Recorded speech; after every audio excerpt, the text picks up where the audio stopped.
This is 2.1 Connecting the Dots, Piggies and Pools. My little sister Savannah is 3 years old. She has a piggy bank that she wants to fill. She started with 5 pennies, and each day when I come home from school, she is excited when I give her 3 pennies that are left over from my lunch money. So we're going to create a table, a graph, and an equation to represent this situation.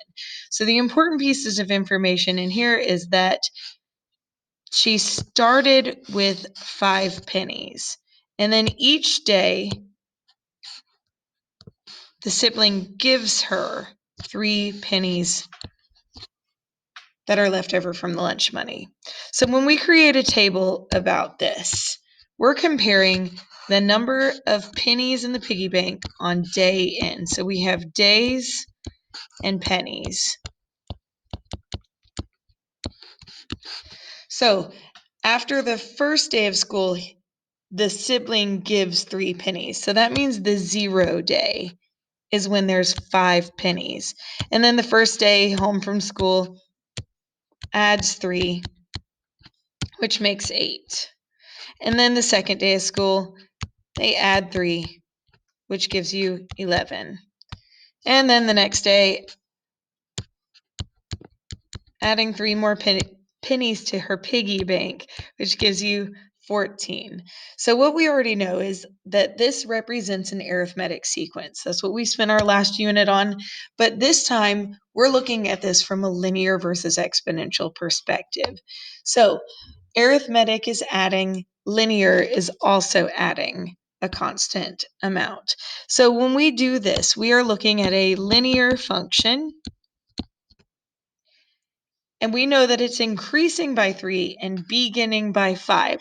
So when we write our equation, we have y equals m for how the numbers move, x, and b for where it begins. And that's your y equals mx plus b for this. Now, when we go to put it on the graph, we have days and pennies.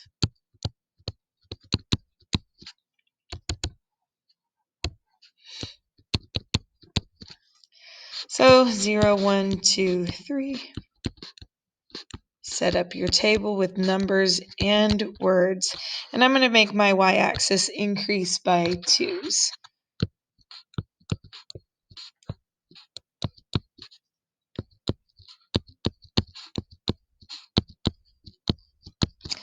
So I know in the beginning, before the sibling has come home and given her any pennies, she had 5. And each day they add 3 more. So we're at 8, 11, 14, then it would be 17 and 20.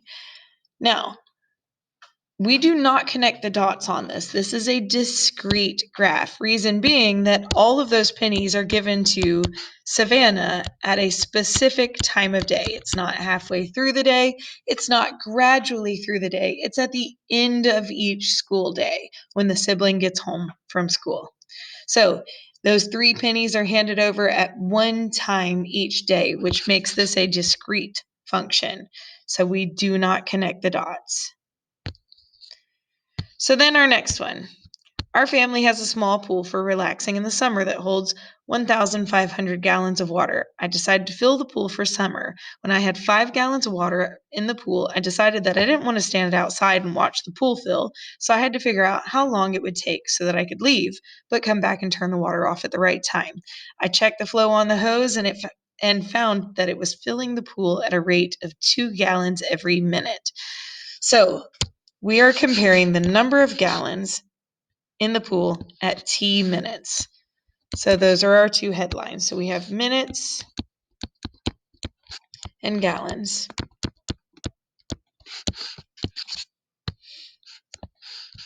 So it says when I had 5 gallons of water in the pool.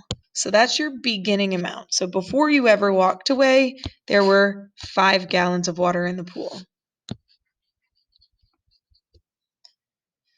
And then our rate of change here is that it's filling at a rate of 2 gallons every minute.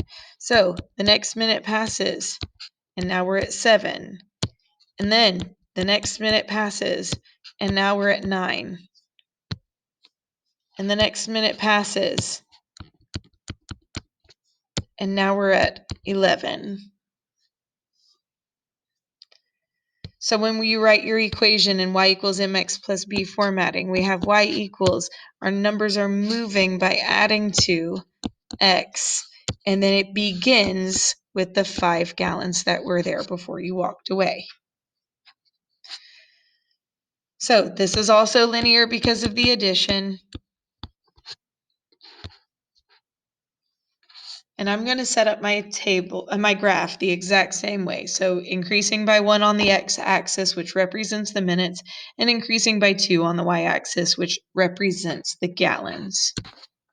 So now we can go ahead and put our dots on here. So at the very beginning, there were 5 gallons in the pool.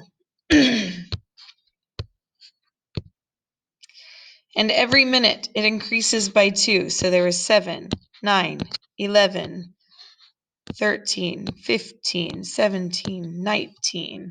And that's as far as our graph can go. Now, because this is water, and at any point in time, you could go out there and check and see how much water is in the pool. So at a minute and a half, you could go out there and measure how much water is in the pool. At 6.5 minutes or 6.9 minutes, you could go out there and check how much water is in the pool. At 4 minutes, 12 seconds, and 3 milliseconds, you could go out and check how much water is in the pool. Therefore, this is continuous because at any point in time, we could go and measure the water, which means we connect the dots. So on the next page, I'm more sophisticated than my little sister, so I save my money in a bank account that pays me 3% interest.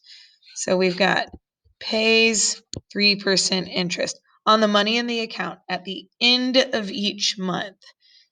So it says if I take my money out before the end of the month, I don't earn any interest for the month. I started the account with $50 that I got for my birthday. We're going to use a table, a graph, and an equation to create a mathematical model of the amount of money after m months. And guys, it doesn't matter what variables you use on these. I typically go with y and x because that's our slope-intercept form, y equals mx plus b. So on this one, we've got the different months, and we have some money. So this is multiplying by this idea of a 3 additional percent. So when we did our geometric sequences, we set it up where it was our first term multiplied by our ratio to the n minus 1. This one is slightly different. So we have this formula, y equals a times b to the x. A is your beginning amount. B is your multiplier.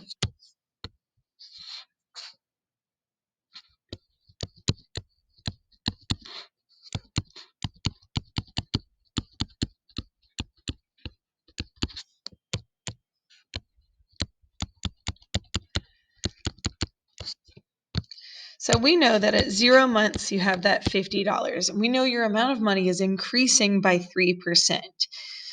So you get to keep 100% of that $50 and an additional 3%. So you're actually multiplying this by 103%. So again, you have $50.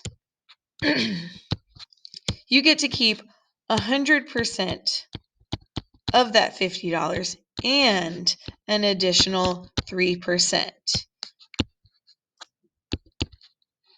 So when we rewrite this, we have y equals 50, and then to write 103% as a decimal, we put 1.03 and x in the exponent for exponential.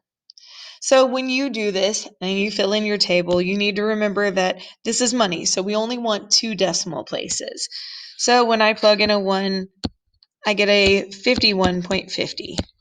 When I plug in a 2, there's $53.50. 5 cents. When I plug in a 3, I get out 54.64. Plug in a 4, you end up with 56.28. And so forth and so on. So every time throughout this whole thing, I'm multiplying by that 1.03. And when you're multiplying, that means it's exponential. So this is an exponential graph. So we're going to write that off to the side. Exponential.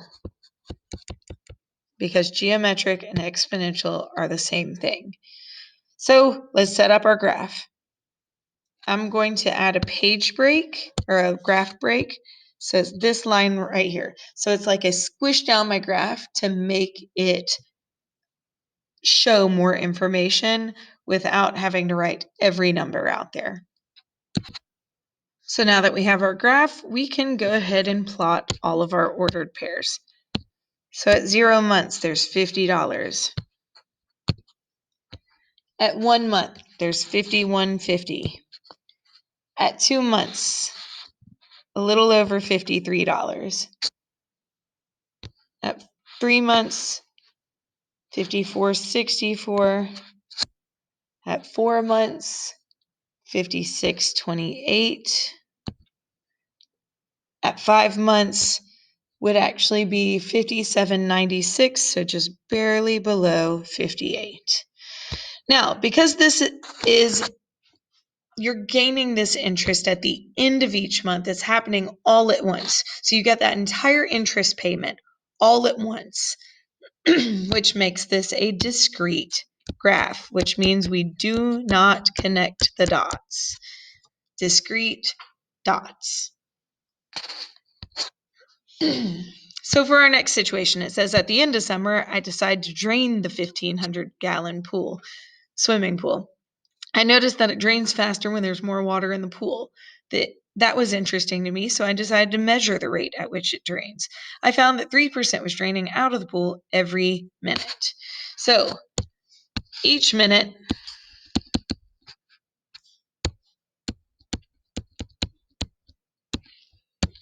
there's a different number of gallons left in the pool. So in the beginning, there were 1,500 gallons in the pool, and it's decreasing by a rate of 3%. So when we do our equation, we have y equals, you start off with that 1,500 gallons. 100% of that pool was full in the beginning. So I'm going to go ahead and slide that 100% in there. But then it's draining at a rate of 3%. So we're going to take away 3% of the water in the pool. So what that leaves us with is y equals 1,500 times 100% minus 3% is 97%. But in an equation, we can't have these percents, so we have to rewrite it as a decimal, and we end up with y equals 1,500 times 0.97 x in the exponent because it's exponential. We're multiplying, so it's exponential. And remember, whatever the x is touching, that's your rate of change. So on this one, we're multiplying by 0.97, the base of that exponent. So when we do this after 1 minute,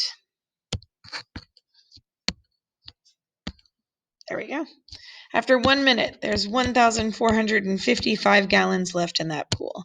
So if you multiply it by a 0.97 again, at 2 minutes, you get 1,411 gallons and a 0.35. So then apply your rate of change again, so times 0.97, and your third minute leaves you with 1,369.0095 gallons. Apply your rate of change again. And at the fourth minute, there is 1,327.939215 gallons left in the pool. So on this one, we don't have to round the decimal because we're not talking about money. So we're going to go ahead and set up our graph. And we're also going to include a graph break on this one. Now that we have our graph set up, we can go ahead and plot what we know. And I'm using the table feature on the calculator in order to find more points than we put in the table. So at 0 minutes, 1,500 gallons. At 1 minute, there's 1,455. At 2 minutes, approximately 1,411. 3 minutes, 1,369. 4 minutes, 1,327.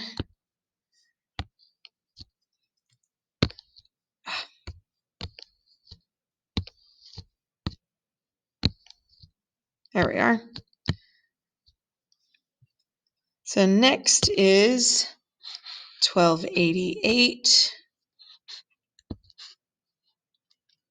and then 1249, 1211,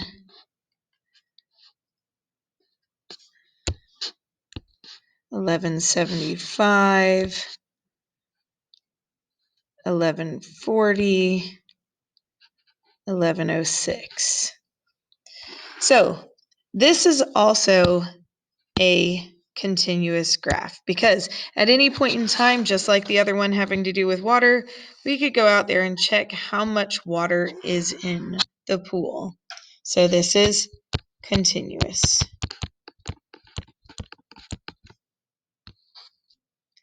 So you guys can make your observations of similarities and differences you see comparing different problems, and then check yourself on Canvas.